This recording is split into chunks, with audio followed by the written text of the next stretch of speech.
একটি বৃদ্ধ লোক বহুদিন ধরে সোনা খুঁজতেছিল। কোনো একদিন হঠাৎ সোনার একটি ছোট্ট খণ্ড পেয়ে সে আনন্দে চিৎকার করতে থাকে এবং পুনরায় মাটি খুঁড়তে থাকে, কারণ সে জানতো যে মাটির নিচে অনেক সোনা রয়েছে। সে হাল ছাড়ে না। সে একটি পাথরের খণ্ড সরার সাথেই তার চোখে সোনার ঝলক পড়ে। সে এত বেশি সোনা পায় যে সে তা কখনো কল্পনাও করেনি। সে আনন্দে কান্না শুরু করে। সে সকল সোনা নিয়ে তার ঘোড়ার পিঠে চেপে রওনা দেয়। সে জানতো তার আগামী পথ অনেক কঠিন ও তার জার্মান সৈনিকের সাথে দেখা হয়। তারা তাকে দেখে হাসতে থাকে। তাদের কিছু সৈনিক গাড়ির কক্ষে শারীরিক চাহিদা পূরণ করে।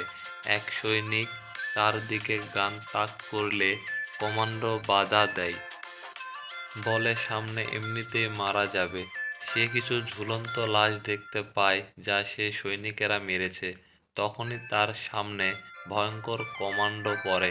সে বৃদ্ধ লোকটিকে ঘোড়ার উপর থেকে নামতে বলে। বৃদ্ধ লোকটি ঘোড়া থেকে নামলে কমান্ডো তাকে রাগানোর চেষ্টা করে ও তার সাথে খারাপ ব্যবহার করে। এমন সময় একটি সৈনিক হঠাৎ তার ঘোড়া চেক করতে গিয়ে অনেক সোনা খুঁজে পায়। বৃদ্ধ লোকটি তাদের দিকে নজর না দিয়ে তার কুকুরকে পালাতে বললে কুকুরটি পালাতে থাকে। কমান্ডো ফায়ার করলে বৃদ্ধ লোকটি রেগে যায়। গুলির শব্দে পূর্বের কমান্ডো ফিরে আসতে থাকে। তারপর একটি সৈনিক বৃদ্ধ লোকটির দিকে গান তাক করে ঠাট্টা করতে থাকলে বৃদ্ধ লোকটির অনেক রাগ লেগে যায় ও তার হাতে থাকা ছুরি দিয়ে সৈনিক এর মাথার এপার থেকে ওপার করে দেয়। আসলে সে ছিল একটি অবসরপ্রাপ্ত কমান্ডো অফিসার। সে একাই 200 সৈনিককে মারতে পারত। সে তাদের সকলের সাথে লড়াই করে।